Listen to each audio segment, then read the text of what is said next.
PM কিষাণৰ কেইবাটাও নতুন গুৰুত্বপূৰ্ণ আপডেট লৈ আহি আছোঁ।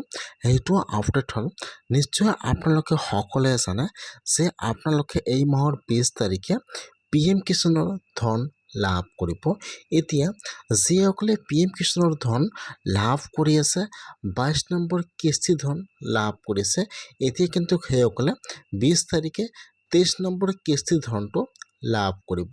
এতিয়া যদি আপোনালোকে পিএম কিষাণৰ ধন লাভ কৰি আছে তেনেহ'লে আপোনালোকে 20 তাৰিখে পিএম কিষাণৰ ধন লাভ কৰিব নে নকৰে, কেনেকুৱাকৈ আপোনালোকে পিএম কিষাণৰ নতুন লিষ্টটো চেক কৰিব যে আপোনালোকৰ লিষ্টত নামটো আহিছে নে অহা নাই, আৰু আপোনালোকে পিএম কিষাণৰ 23 নম্বৰ কিস্তি ধনটো আপোনালোকে 20 তাৰিখে লাভ কৰিব নে নকৰে।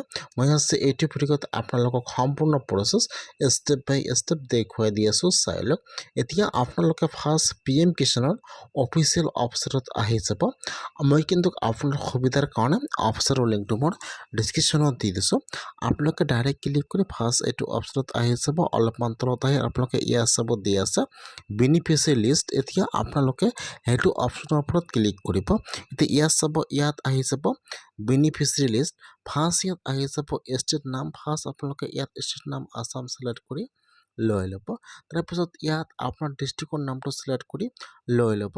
তাৰপিছত ইয়াত আপোনালোকৰ চাব ডিষ্ট্ৰিক্টৰ নামটো চিলেক্ট কৰি লৈ ল'ব। তাৰপিছত যিটো আপোনালোকৰ গাঁৱৰ নাম আছে বা যিটো আপোনালোকৰ ভিলেজৰ নাম আছে, আপোনালোকে ইয়াত আপোনালোকৰ গাঁৱৰ নামটো চিলেক্ট কৰি লৈ ল'ব।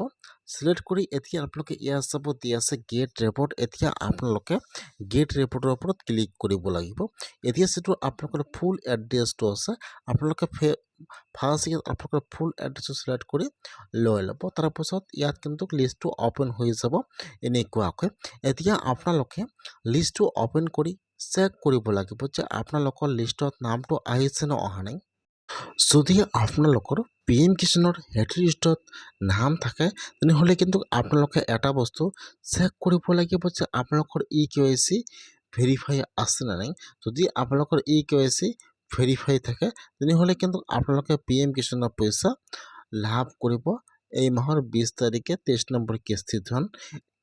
যিহেতু 20 তাৰিখে পিএম কিষাণৰ ধন দিয়া হ'ব, সেইকাৰণে আপোনালোকে অতি সোনকালে লিষ্টটো চেক কৰিব যে আপোনালোকৰ লিষ্টত নামটো আহিছে নে অহা নাই, আৰু আপোনালোকৰ EKYC সম্পূৰ্ণ আছে নে আপোনালোকে অতি সোনকালে চেক কৰক।